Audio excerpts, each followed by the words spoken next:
For Want of Caution by Manor. Chapter 2. Here in the Darkness. It would take many more drinks and many more hours to convince Edward Davies that he was serious, but eventually Hob secured an invitation to one of Roderick Burgess's upcoming parties. Strict instructions on dress codes and location were provided to him before Edward stumbled off into the night. 3 weeks and 1 2-hour train ride later found Hob waiting nervously at the East Grinstead railway station to meet up with Edward and make their way to Whitecross and Fawny Rig together.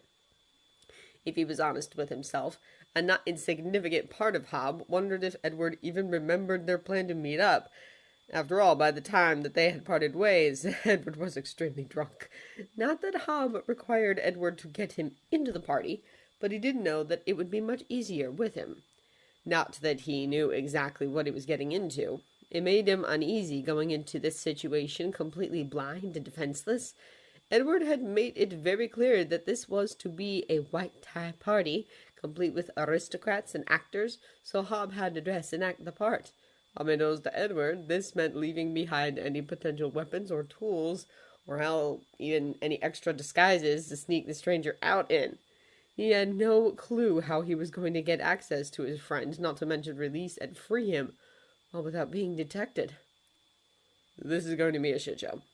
Still, Edward had promised Hob the chance to see the demon, and there was no way that he could turn down any potential opportunity to help his friend, even if he still wasn't 100% sure that the stranger was even in trouble in the first place. The stranger had gifted him his life, and Hob figured that it would be a very poor way to repay him by leaving him to rot in some old man's cellar out of fear of his own discovery. "Hob Gadling!"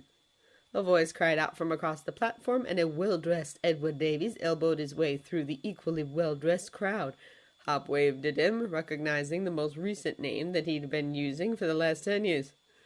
"It's good to see you, Davies. I wasn't sure if you were going to make it," he said, shaking the other man's hand. Edward laughed. "I never miss these parties. There's a betting pool going on when we'll get our first royal to show, and there is no way in hell that I want to miss that." He lowered his voice. "Besides, it'll be nice to have someone in the London crowd who will actually believe me for a change." "You still planning on taking me to see it?" Rob asked, slightly surprised. "I promised you, didn't I?" Hob laughed. "I've learned to be skeptical of promises, made while wasted." "Fair enough. So is everyone here also going to see it?" Hob asked, looking around the overcrowded platform. "Oh, God, no," Edward replied. "Most of the people here wouldn't know the supernatural if it bit them on the ass. No, most of them are just trying to get into a very exclusive party of a very eccentric man. It's only the select few of us who really understand what is going on here in the darkness."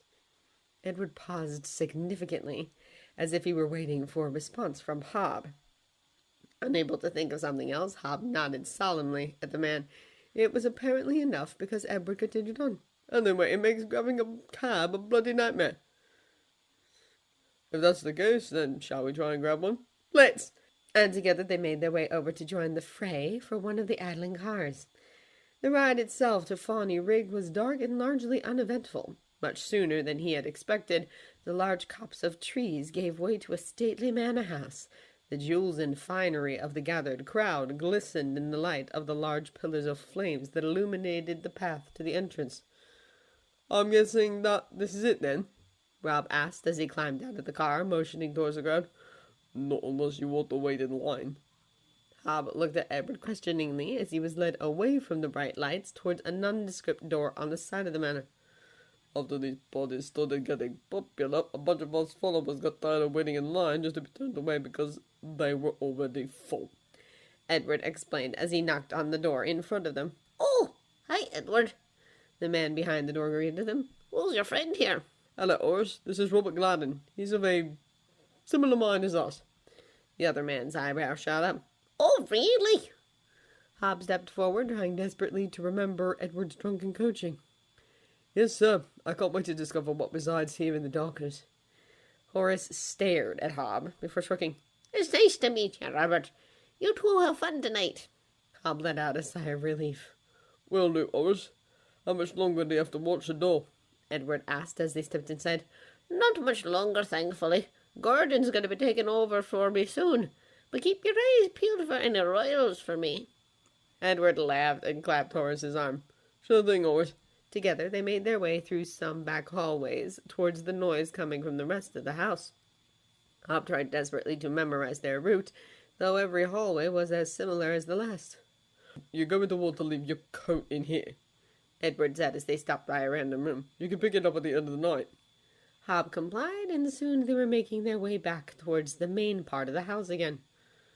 That really should have been Alex's job. He's a sweet kid, but he's absolutely useless. We would have been waiting for ages, and it's honestly just faster to do it ourselves. Hob wasn't sure how to reply, but before he could think of something, they stepped down to the main hallway. Oh my!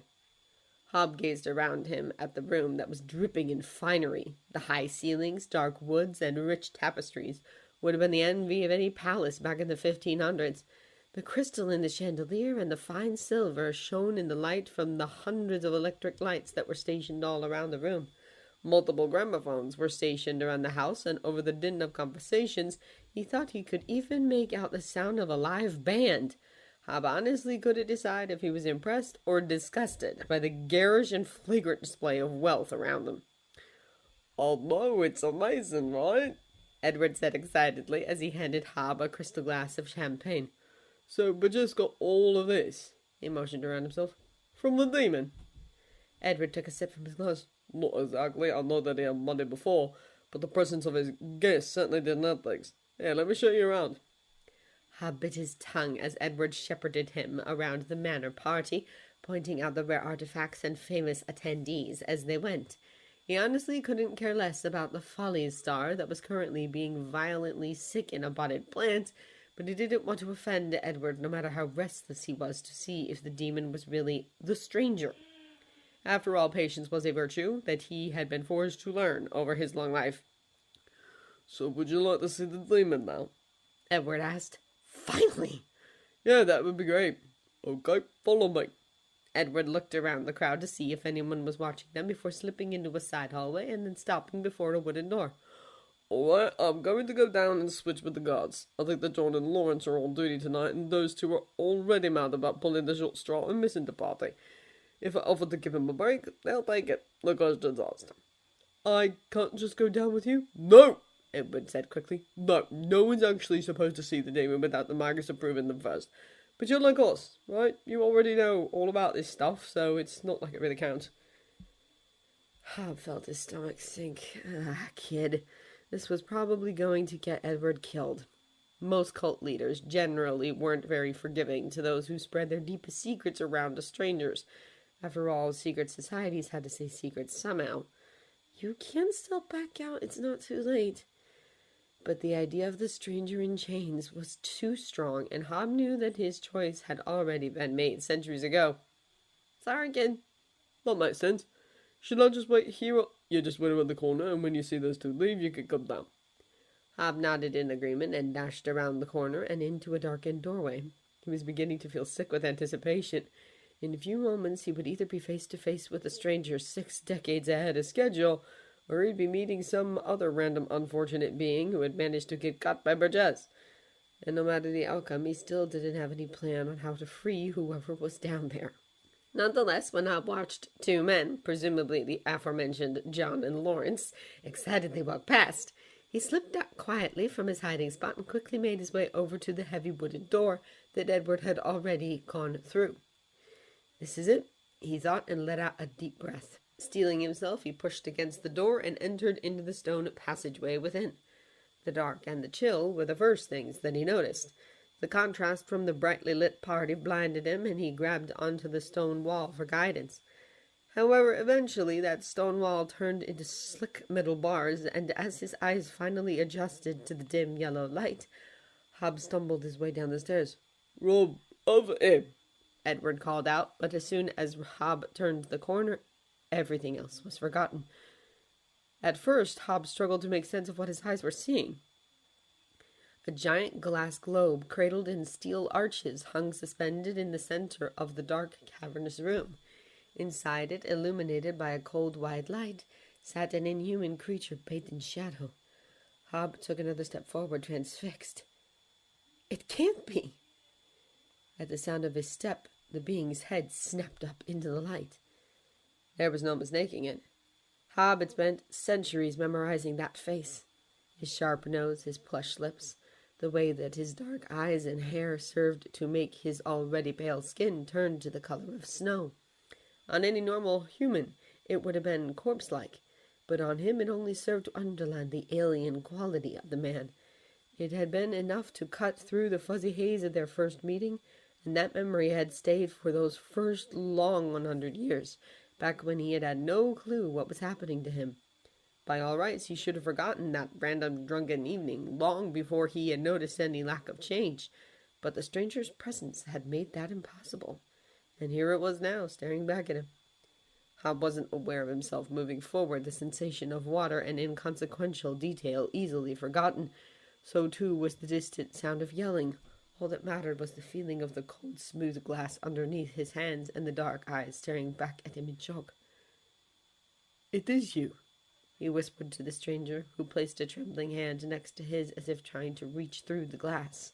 Up close, Hob could see the way that his flesh was stretched taut across his emaciated frame, the way that his sinewy muscles clung to his bones, much too grotesquely close to the surface. He could count his ribs, his collarbones, the sharp jutting protrusions of his hips, the knobs in his spine.